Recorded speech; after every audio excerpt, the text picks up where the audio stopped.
Workers at the stricken nuclear power plant in Japan continue to pump radioactive water into the sea. It is just one small step on the long road to getting the plant under control and ultimately dealing with the humanitarian aftermath from the disaster.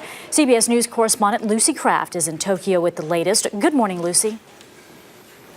Good morning. The state of Miyagi has just been rocked by a magnitude 5 aftershock.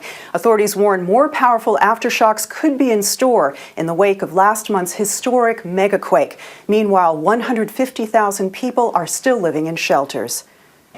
Several hundred weary residents fleeing from nuclear radiation got the 5-star treatment, checking into Tokyo's renowned Akasaka Prince Hotel. This refugee from the Fukushima city of Iwaki says, "I want the government to come up with a strategy so that evacuees can live and work.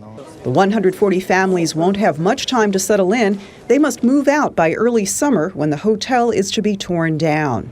In northeastern Japan, more misery. 250,000 households are still without power after this week's magnitude 7 aftershock. Meanwhile, low-level radioactive water at Fukushima Daiichi nuclear plant is still being drained into the ocean.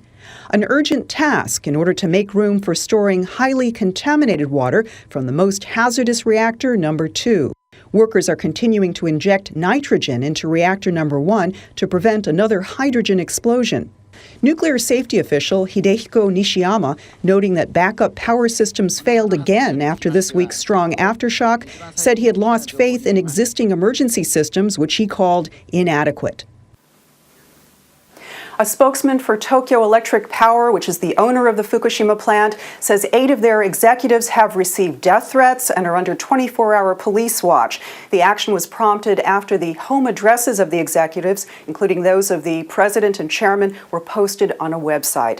Back to you. All right, Lucy Kraft in Tokyo. Thank you, Lucy.